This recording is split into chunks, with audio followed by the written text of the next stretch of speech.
Tanto se eu não me engano foi Napoleão Bonaparte que comentou, que a China, ela é uma potência adormecida. Quando ela acordar, ela vai tremer o mundo.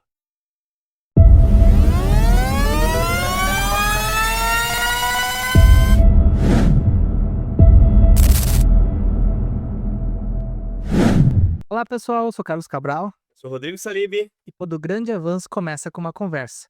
Essa é a nossa. Então, bem-vindos à Index. Então, esse é o nosso segundo episódio e, como de praxe, né? Nos sigam nas nossas redes sociais, então, @IndexTalks, @Rodrigo.Salib e @CG_Cabral. E esse episódio também vai ser postado na quinta-feira, às 21h. Todos os nossos episódios são postados nesse dia. No YouTube, no Spotify, então nos segue lá, quem ainda não nos seguiu. Quem nos acompanha aí, mais uma vez agradecemos aí pelo todo apoio que vocês vêm nos dando aí, acho que é o que dá sentido ao nosso trabalho.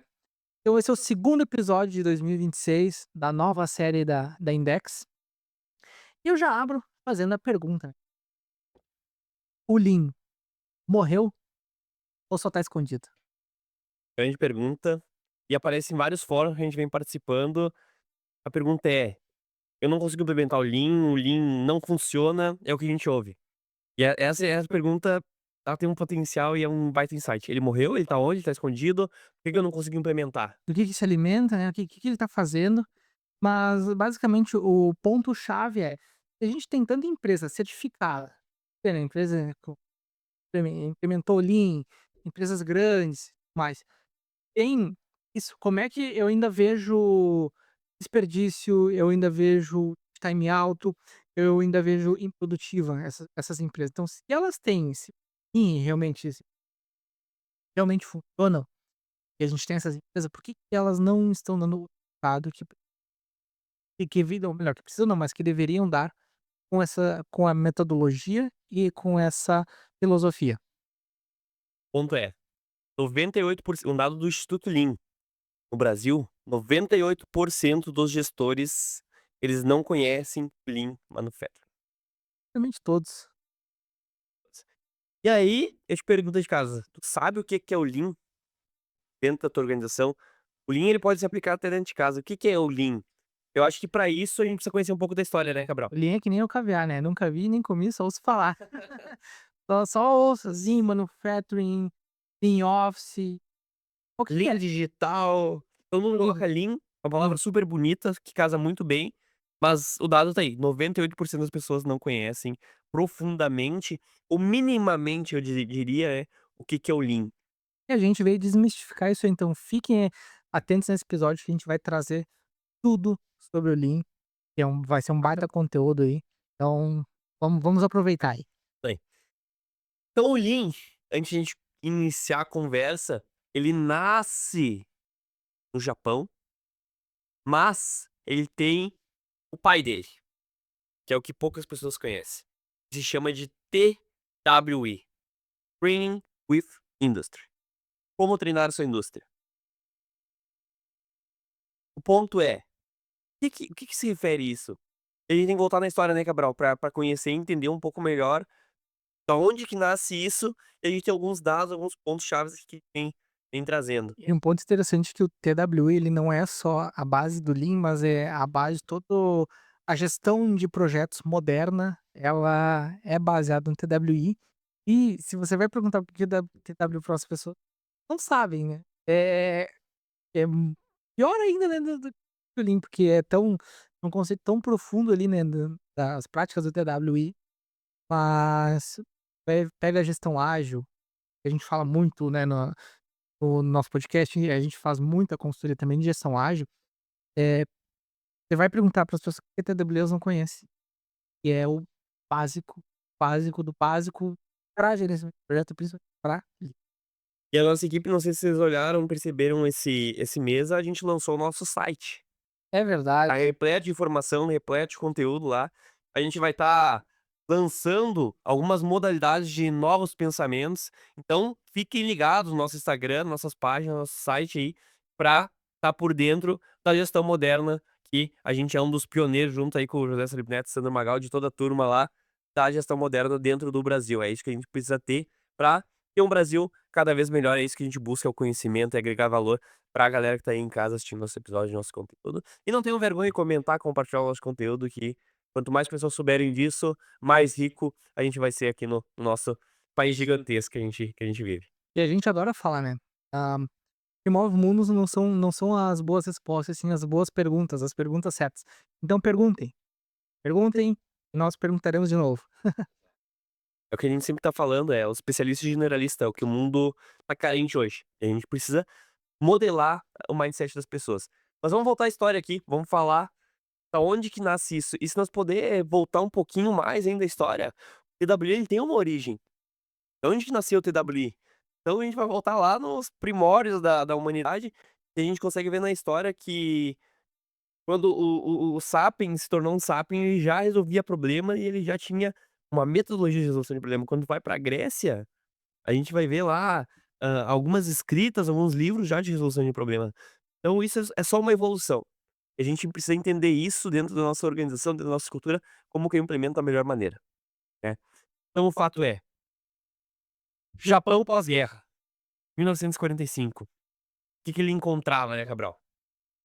País devastado, bomba atômica, toda a força de trabalho aos jovens ali, bota nem 18 antes ainda, 15 ali até os 30, se não prisioneiros de guerra, mortos, e os mais velhos ali afetados pela bomba atômica, radiação e tudo mais, enfim, uma devastação completa num país tão pequeno, né, em território tão pequeno Diária, né. que é o Japão, né.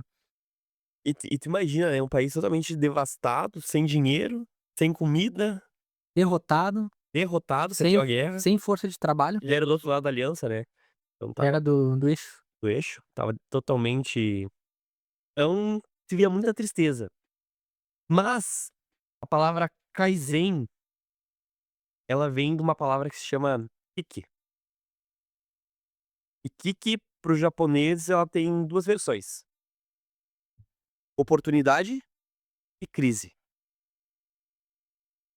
Então, a partir do momento que tu olha no viés do teu problema por uma crise, cara, tá tudo um caos, nada funciona e a gente não vai conseguir dar resultado. Mas a partir do momento que tu olha como oportunidade, foi isso que o Toyota, construtor e grande CEO da Toyota, ele inventou e desenvolveu dentro da organização dele, é o quê? Ele foi para os Estados Unidos, ele pegou a grande massa de conhecimento que eles tinham nos Estados Unidos, e eles levaram para o Japão. Vale ressaltar que na época nos Estados Unidos era exato, estava lá era Ford, né, Fordismo. Fordismo, modelo Ford de produção, produção puxada e por aí vai. E aí tem até aquela frase do Ford, que é Pode comprar qualquer carro, eu tenho, contanto que seja preto. até era padronizado, excesso de estoque, excesso de volume. Então se tu, te perguntarem o que que antecedia o modelo Toyota de produção antes, era o Fordismo.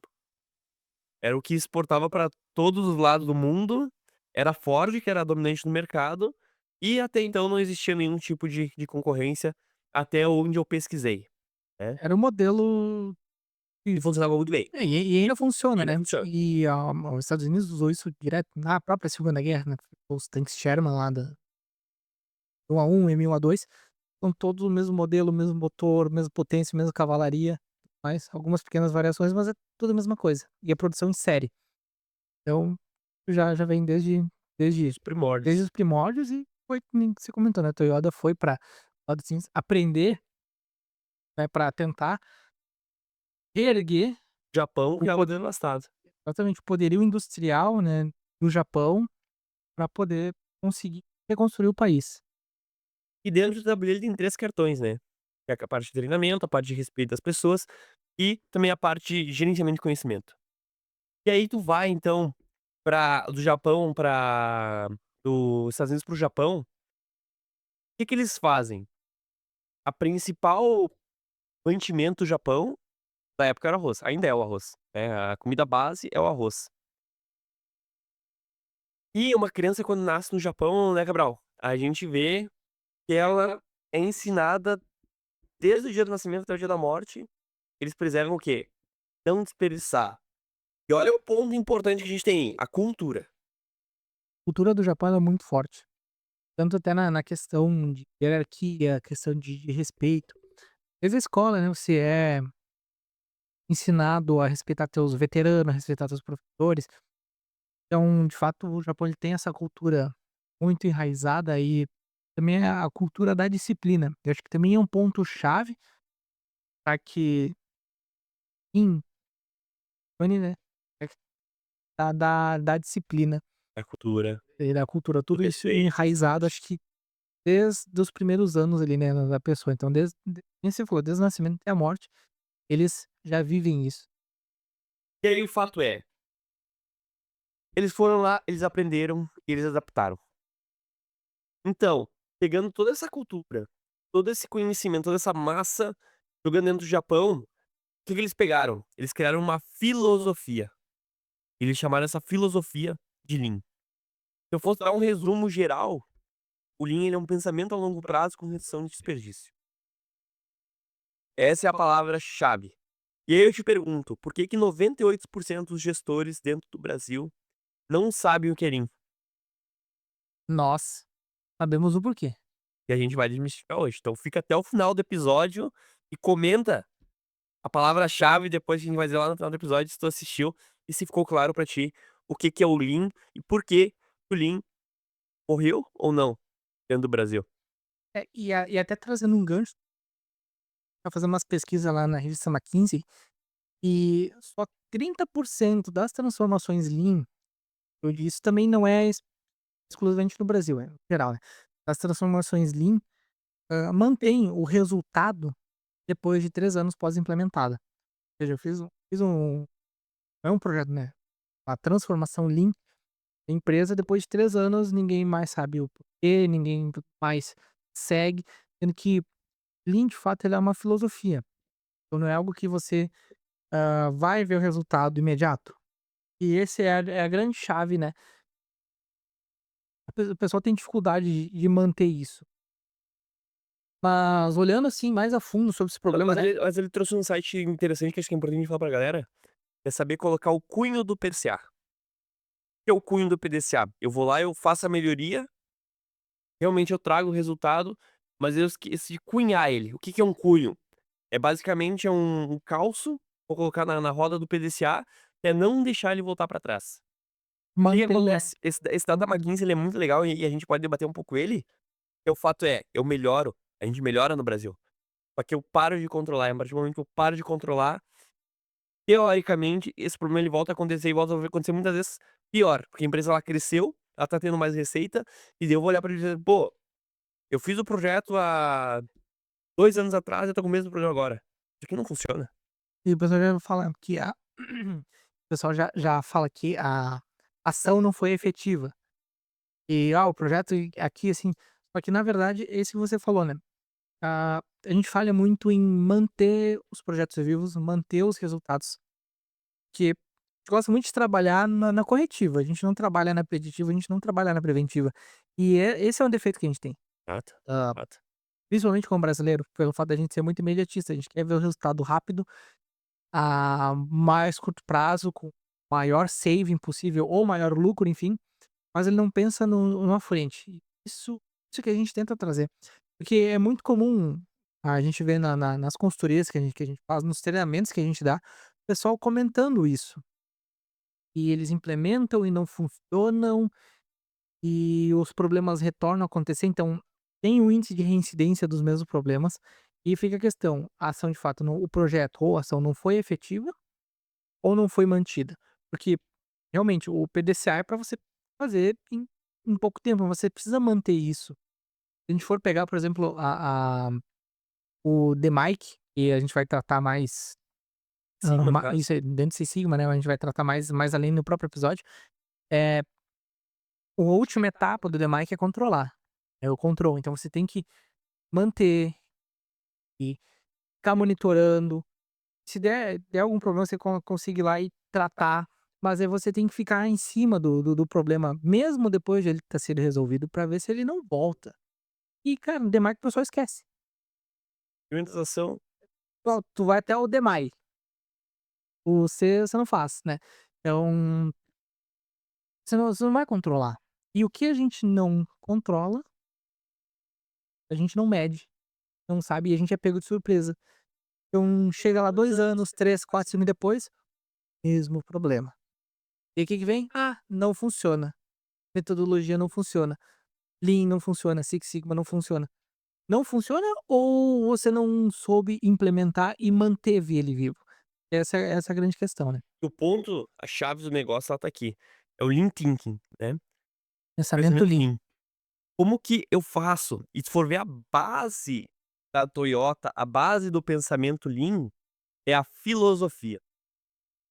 E a filosofia ela vai do P ao P, do presidente ao porteiro. Não adianta o diretor da unidade, o diretor da organização, o presidente da organização dominar todas as ferramentas que tem aqui nesses livros aqui, todo o conhecimento que tem aqui no modelo teórico de produção, saber o que que é, JIT, Just in Time, X, Just in Sequence, saber todos esses nomes bonitos que a gente coloca ali para as metodologias, saber desdobrar um 5 porquê, saber, fazer todo o beabá, se toda a organização não tiver a filosofia. E aqui um ponto importante, filosofia é diferente de cultura. Primeiro porém, por que que a gente tem dificuldade de implementar o Lean dentro do Brasil? Que a gente tem excesso, a gente não tem a mesma cultura que no Japão. No Japão, a gente tem a gente tinha escassez. No Brasil, a gente não sofreu nenhum período ainda de escassez. A gente não falta de dinheiro, falta de alimento, isso de forma governamental, né, de forma olhando um macro, né. Tipo um cenário caótico que nem o Japão sofreu, isso né. aí, cenário apocalíptico, né, basicamente, que é o que aconteceu no Japão. Mas eu te retorno a pergunta, hã, a gente tem toda essa abundância, né, que nós temos hoje, e não só no Brasil, outros países também, porque o Lean é mundial, né, e esses dados que nós trazemos aqui não é exclusividade do Brasil que tem esses problemas, né. Então, com essa abundância que a gente tem, como que a gente precisa passar pela mesma coisa que o Japão passou, para que a gente consiga de fato ter linha efetiva, porque é muito fácil eu pegar na minha empresa e falar: "Cara, eu tenho treinamento pessoal de Lean", né, a gestão foi lá, tá no planejamento estratégico ali, tá tudo lindo, maravilhoso, dá um treinamento lá para meia dúzia de pessoas ali, beleza, a minha empresa é Lean. Não, cara, Lean não é um mapa de fluxo bonito, não é fazer um Kaizen anual ali, que a tua empresa é Lean, você tem que manter, né. E é uma coisa que a gente fala assim, o problema nunca é a falta de ferramenta. Tem várias ferramentas diferentes e uma gama imensa de coisas que a gente pode usar para diferentes situações. O problema é a falta da mentalidade, daí entra na cultura, e uma execução inteligente, Exato. focada, né, não só no resultado, mas principalmente no método. A gente falha muito nisso. Então como que a gente, não digo chegar no mesmo patamar, porque Deus o livre, né, acontecer alguma coisa no Brasil que nem no Japão, pelo amor de Deus. Mas como que a gente chega perto? Como que a gente começa a arranhar os pés do Japão? Thinking, pensamento Lean. São os 4 pilares que a gente vai falar agora para vocês, que é filosofia. Como que eu construo uma filosofia de desperdício? Aí, eu tenho que retomar um pouquinho da história e pegar o TWI. Como que eu treino a minha indústria? É do P ao P, como eu comentei. E Pouco adianta, né, você comentou ali, né, do presidente e tal, do da al presidente ou da porteiro? da alta gestão ali, ter isso, eu vejo também acontecer muito o contrário. Você tem toda uma equipe, todo um operacional, e entende, minimamente entende, mas que trabalha nesses projetos, mas a sua liderança não sabe ou ela não apoia, ou outras ou também não vamos longe, né. Tem uma área que trabalha muito bem com Lean, mas a área do lado que faz parte também do processo, Não vai funcionar, não é Lean, tipo, não não vai funcionar. o líder de lá ou o pessoal, né, então não adianta você ter uma célula, por isso que, acho que o ponto principal do Lean, não sei se você vai concordar, mas é cultura, o pensamento pra conseguir, de fato, você ter uma filosofia Lean e uma empresa Lean de verdade, as pessoas têm que Isso tem que estar no sangue, sabe, tem que E a estar no gente também, pensamento. Gabriel, e a gente entra nas discussões com a galera e troca essa ideia. A Amazon, a gente fala: "Ah, mas a Amazon é uma empresa de logística, autosservice e tal". Mas entra a filosofia, é o ponto que a gente fala em todo episódio. A filosofia é um modelo de pensamento entrelaçada com a cultura, que é o que eu falo em todo episódio. Aquela reunião, pra mim, é o ponto-chave da Amazon da cadeira vazia. Centro da organização, a cadeira vazia tem que ser o cliente. Então a filosofia é essa, todo mundo da organização, do POP, que como eu comentei, tem que pensar no cliente final, tem que pensar em inovação. E quando eu falo em inovação, não é desenvolver um produto totalmente novo, não, é o pensamento de como que eu mudo o equilíbrio de mercado, Como que eu entrego o valor ao meu cliente? como que eu Como que consigo eu sirvo o meu cliente melhor? como que eu sirvo meu cliente melhor. É isso que produto, processo, qualidade, logística, programação de fábrica, eles têm a gente tem que sentar na mesma mesa e dizer assim: "Como que a gente vai entregar esse produto aqui mais barato, com a mesma qualidade, com a mesma eficiência e, eu digo mais, com uma qualidade assegurada para o cliente cada vez maior". Isso é o pensamento Lean. E aí entra onde todas as empresas elas trabalham, e elas esquecem dos outros 3 passos. É o processo, processo enxuto. Todo mundo olha isso, só que se tu não tiver a base bem consolidada, Não vai funcionar. não vai funcionar. Então, olha, a gente traz a gestão moderna como um ponto-chave do nosso negócio, é levar o conhecimento para quem realmente quer buscar e quer evoluir no mercado de trabalho. É pegar esses conceitos aqui, pegar a filosofia Lean, colocar dentro do processo. Eu comecei a estruturar, eu fiz o primeiro passo, que é filosofia, tô trabalhando no segundo, que é processo, que é o que a maioria das pessoas acham que é o Lean, né, é trabalhar somente no processo, só que elas esquecem das 2 outras chaves. Eu não sei se tu vai concordar comigo. Vai entrar no respeito entre as pessoas. Respeito não é somente de se respeitar, mas até eu trago aqui anotado, é os funcionários saberem o que é o Lean, saber o que que é um desperdício. O funcionário não é só aquele cara lá que tá executando, é o cara que programa a fábrica, é o cara que desenvolve o projeto, é o cara que vai desenvolver o processo. E aí que eu te falo que a Amazon funciona muito bem nessa questão, que todo mundo senta na mesma mesa. Olhar as células de trabalho da Amazon, são várias pessoas, vários setores, em um bloco, em um blockchain, um bloco de mudança.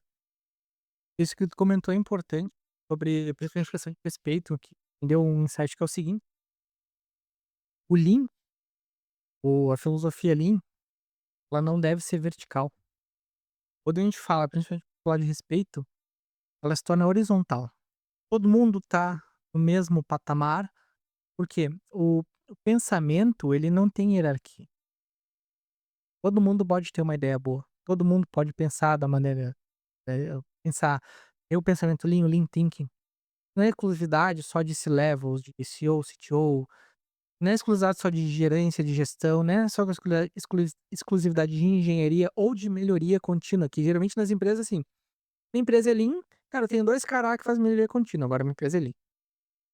Não faz sentido nenhum, porque Lean é uma filosofia, então realmente, do POP todo mundo tem que pensar, tem que olhar o mesmo horizonte, para que as coisas comecem a de fato Desdobrar. se desdobrarem, começarem a dar certo ali, se engrenar conforme o que a filosofia Lean prega. E a questão do respeito que falou acho que é primordial, é um ponto chave, assim. Até o estagiário ali, pensar Sim. pensar Lean.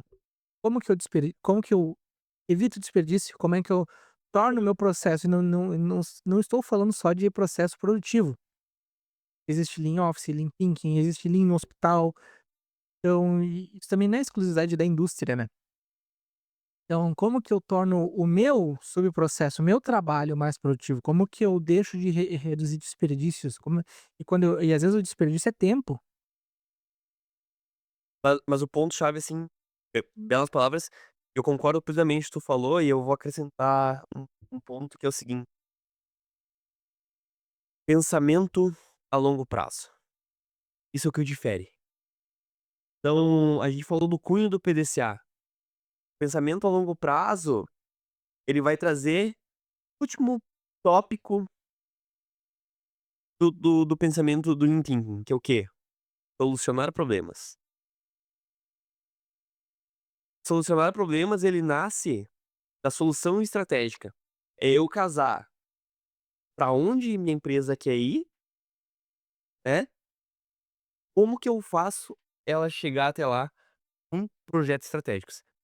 E aí entra uma ferramenta muito conhecida, porém ela só vai funcionar se eu tiver essa pirâmide muito bem consolidada, que eu vou repetir: filosofia, processo, funcionário/respeito e topo, que é solucionar problemas.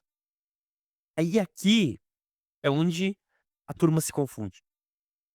Aqui é onde que entra isso não funciona.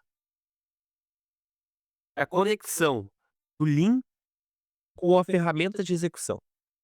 E tudo isso que eu te falei, tudo isso que a gente tá comentando aqui com a galera, é thinking, é pensamento, é filosofia, é o modo de agir. Se eu É o execu mindset. É o mindset. Se eu executar tudo isso aqui, eu posso chamar de culto, E esse é o pilar principal do Lean. Essa pirâmide é o que faz o Lean acontecer. Se tá faltando algum degrau dessa pirâmide, não vai funcionar. não vai funcionar. Pode ser que te dê um resultado ali a curto prazo, mas aí tu vai pegar depois, né, na manutenção, né, desse resultado, você vai você não vai mais ter ele, né, ou troca a equipe, entram pessoas novas, e essas coisas vão se perdendo. É uma filosofia, né, o jeito de pensar, ele não pode se perder com a saída de uma pessoa. É uma pessoa não pode ser filosofia de uma empresa, eu vejo isso muito acontecer.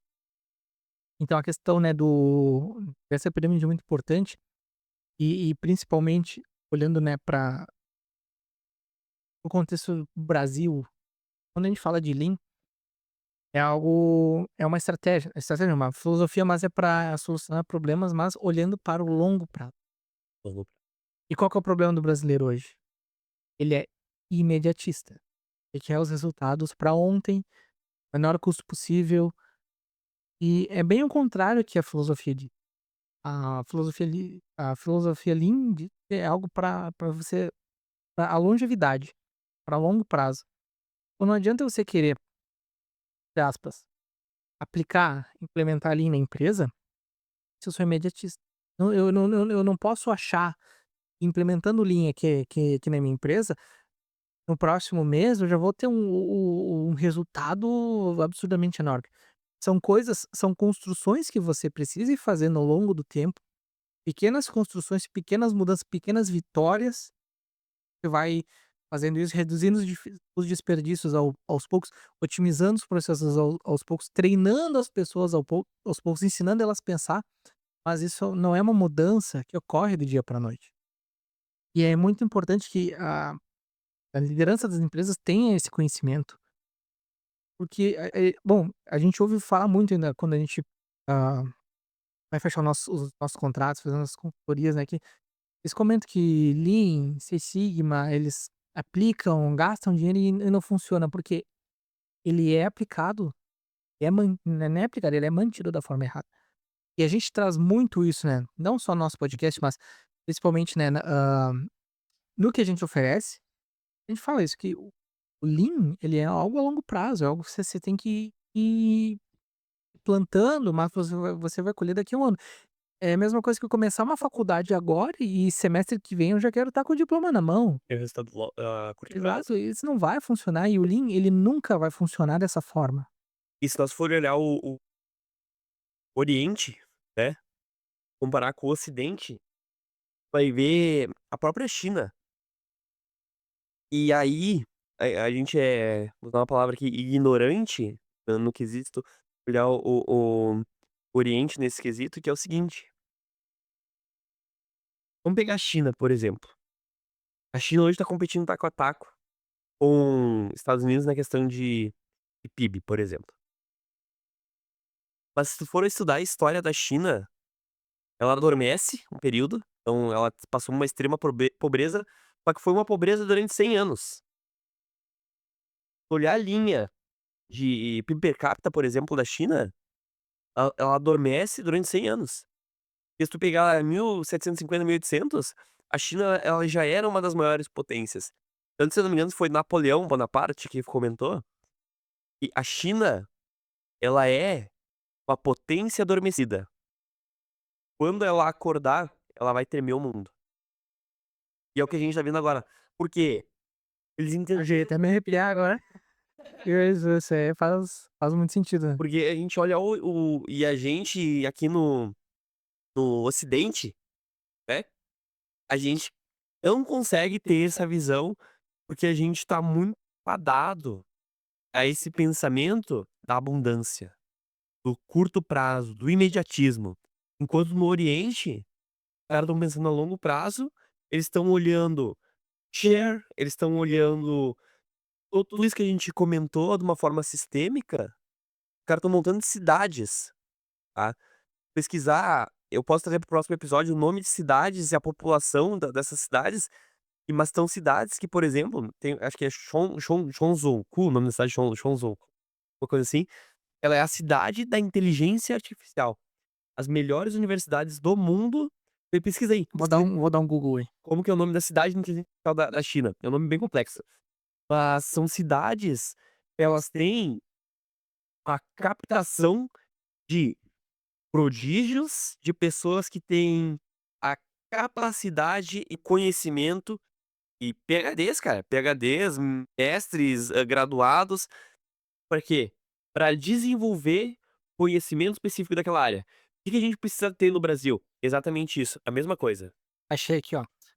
Xiong'an. Shogun, é, eu não sei por aí. Xiong, daí apóstrofo An, que é a cidade, ela foi criada, ou melhor, É ela uma foi cidade. planejada para ela ser o maior laboratório de inteligência artificial da China, criada como a cidade do futuro. Ela é toda baseada em IA. Loucura! Não sabia disso. E aí, Não, gestão por IA, infraestrutura subterrânea, mobilidade, tudo. hiperdigitalização. Então, não é por acaso. E outra coisa que, você estava comentando, não só da China, mas dos povos do Oriente e o Deixa um gancho, só pra terminar minha fala, Tá. é o seguinte, a gente tá falando dessa capitalização, e daí quando a gente traz para o conceito Brasil, eu quero dizer o segundo ponto, que é potencializar a educação. E hoje a gente tem uma ferramenta que ela chama inteligência artificial.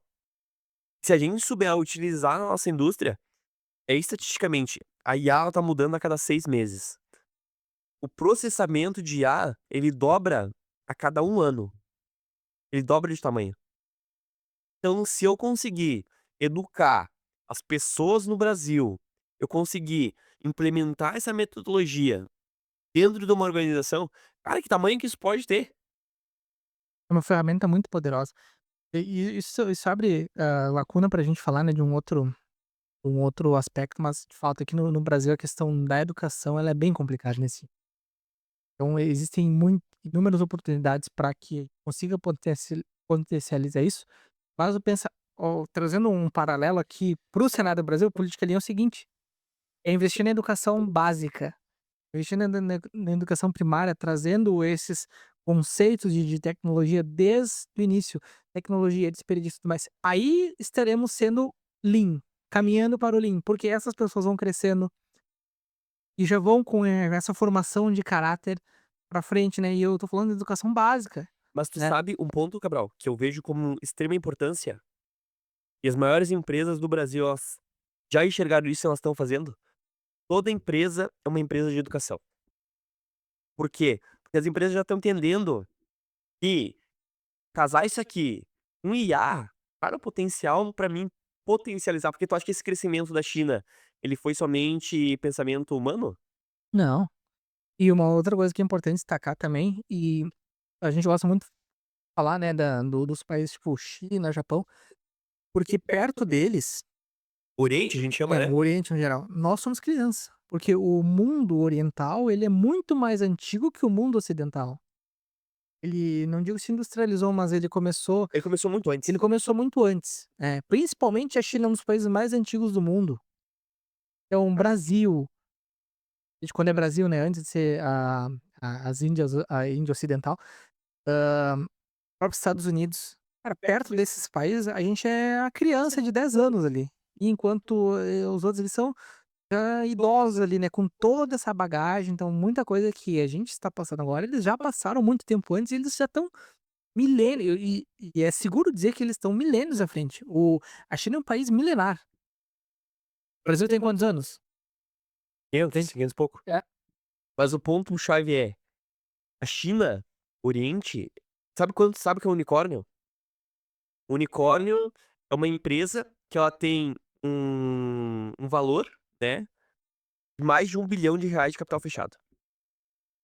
Ou seja, ela tem um valuation acima de US$ 1 bi. Sabe quantos unicórnios a China lançou nos últimos anos? Mais de 370. Tem o Aras de unicórnio.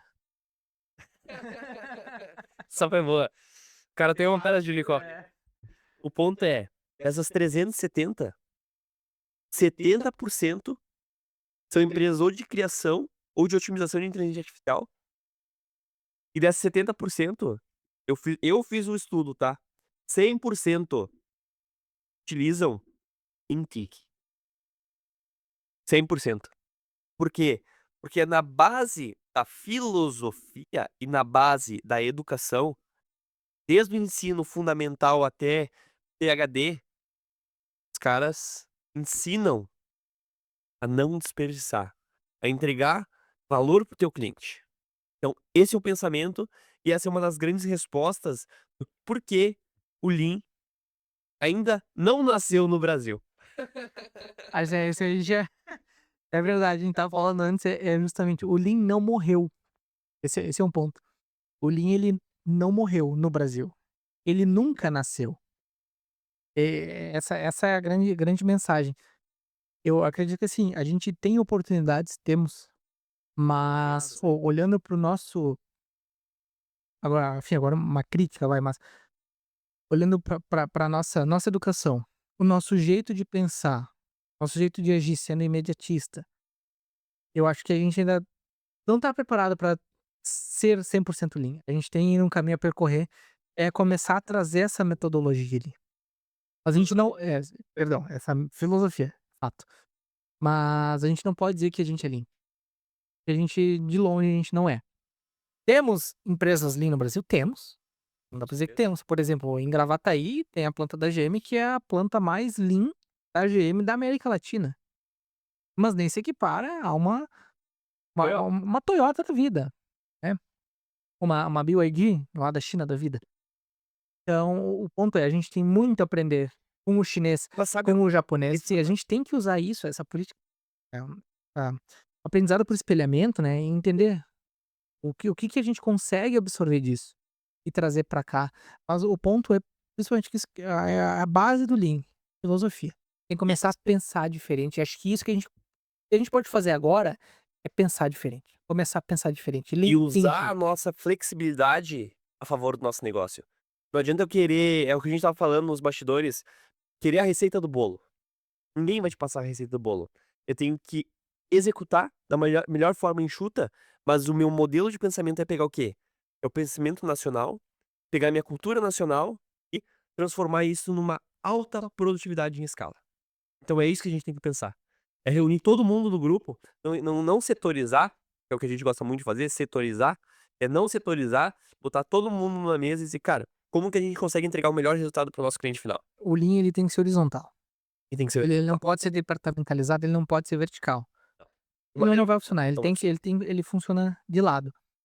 Isso que tu comentou ali, né, pegar a questão, né, da cultura brasileira, a cultura, né, das indústrias brasileiras. Também é errado a gente pegar e fazer um Ctrl C, Ctrl V do que aconteceu nos outros países. exato. Precisa adaptar para o nosso dia a dia, né, Pro para o nosso nosso problema. Exatamente, porque os problemas são diferentes, Bastante. os países são diferentes, as histórias são diferentes. Processos são diferentes, pessoas são diferentes. Então tu falou muito bem, é pegar esse conceito aqui e pedir ajuda no IDEX. Exatamente. Como que a gente consegue ajudar vocês no dia a dia? Eu garanto que é uma forma muito potencial, assim como levar conteúdo de uma forma dinâmica, levar esse conhecimento que é por isso que a gente tá aqui, né, Cabral? É levar conhecimento pra galera que tá lá em casa, pra galera que tá assistindo, tá curtindo nosso conteúdo de maneira Esse é o nosso versátil. objetivo, a gente não faz nada por acaso. Como a gente comentou, Lean é uma filosofia, e esse é um meio de começar. Começar a conscientizar as pessoas, trazer não só Lean Thinking, mas Innovation Thinking também, Bem, Design Thinking, um monte de outras formas de pensar, outras óticas pra gente abordar o problema, e esse é o grande objetivo da Index, que é o quê? Educar. educar. É por isso que nós estamos aqui. E galera, a gente vai chegando em mais um final de episódio e eu trago aqui hoje esse livrão aqui do Jeffrey Linker, que é o pensamento Toyota, o modelo Toyota de produção. Então é um livro aqui que traz o básico, digamos assim. Se tu é engenheiro, se tu é gestor, se tu é analista, ou se tu é um belt, né, green belt, black Que é belt, ou ser um conhecedor. se você tem É o que a gente precisa curiosidade. no Brasil, a gente precisa de cada vez mais pesquisadores, conhecedores. É saber pegar o conhecimento básico, conhecimento dinâmico, os livros, modelar isso para o nosso modelo de negócio. E principalmente saber perguntar. O que move o mundo não são as respostas, sim as perguntas certas. Então saiba perguntar. Esse é o grande ponto. E para você saber perguntar, você precisa ter conhecimento. Index. Também, e ter conhecimento. E é as que a gente traz. E o Index, nós fornecemos educação e conhecimento, então você terá conhecimento. E eu digo mais, a gente fornece um hub de conhecimento. Isso aí, É muitas muitas coisas. coisas. Galera, a gente vai chegando em mais um final de episódio aí, a gente agradece por quem ficou até o final. E deixa seu comentário aí se vocês gostaram do nosso conteúdo de hoje aí. Acho que a gente espera ter passado o nosso conhecimento de uma forma aí dinâmica, de uma conversa aqui entre eu e o Cabral. É isso que a gente espera, a gente fica imensamente grato se vocês seguirem e curtirem a nossa página, que isso nos ajuda a crescer no YouTube, ajuda a crescer nossas redes e fica cada vez mais dinâmico desse Brasil afora aí. Isso aí, a mensagem que fica é para nós, a gente agradece aí o episódio mais uma vez. Então, quem quiser, não tenha medo de perguntar, tirar alguma dúvida. Se tá com vergonha, manda no privado e é isso aí. A galera tá com vergonha de comentar, tá chamando no privado. É verdade. Galera, vamos lá, Cabral. Então tá, fechou? Obrigado. Até mais. Valeu.